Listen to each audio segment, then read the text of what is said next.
How widespread are healing claims?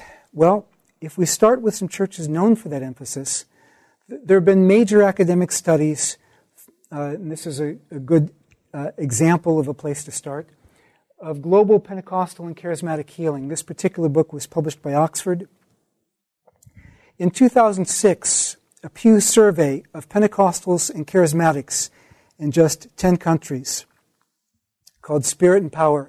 If you look at the 10 countries, they have them from each of the major continents except Antarctica, and they take samples from there. For each of these countries, or for the total of these 10 countries, and only these 10 countries, and for Pentecostals and Protestant charismatics in these countries alone, the estimated total of these people who claim to have witnessed divine healing comes out to somewhere around 200 million people.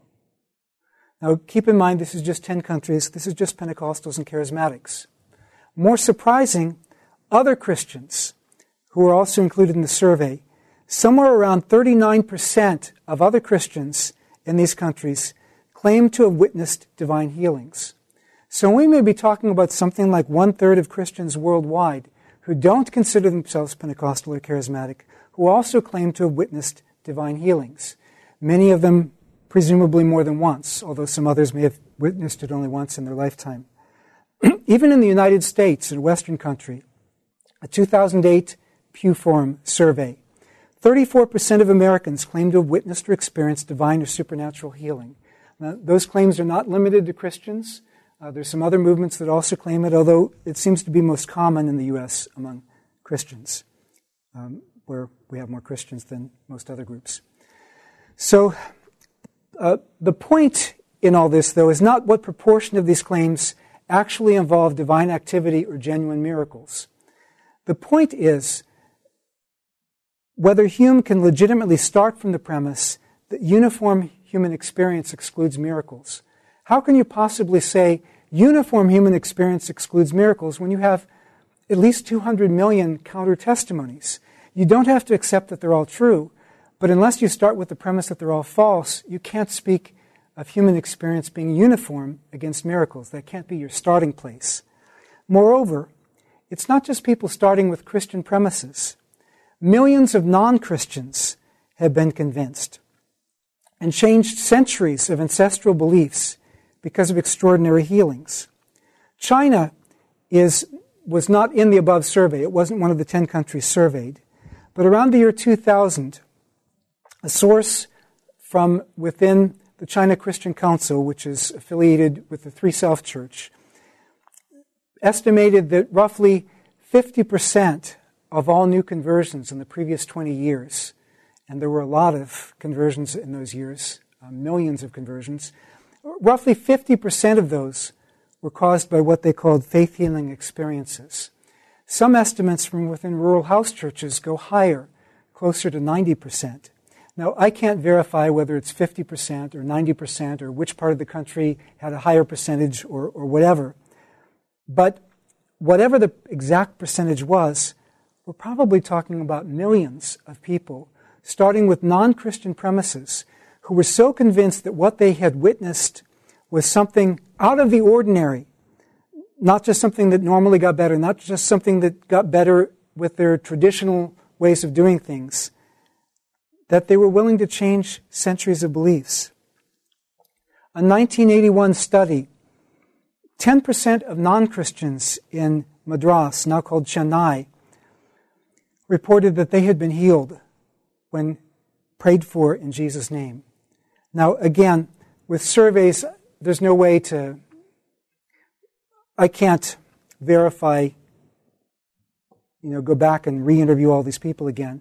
But we're talking about a large number of people who claimed that they were healed when somebody prayed for them in Jesus' name. And these were not just the people who became Christians when it happened. These were also some people who hadn't become Christians, but had experienced this when somebody prayed for them in Jesus' name.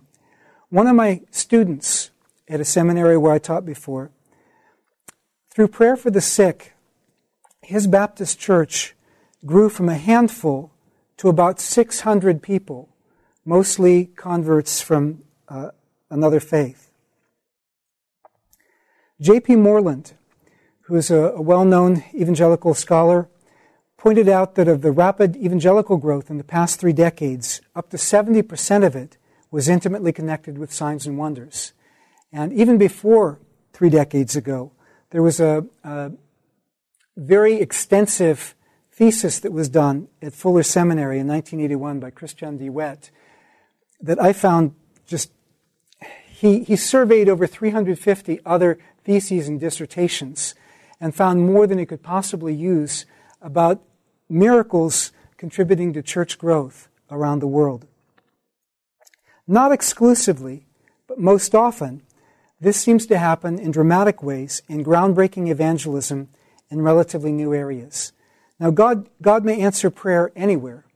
You know, and when we read in James chapter 5 about praying the prayer of faith for the sick, it doesn't have to be dramatic to be a healing.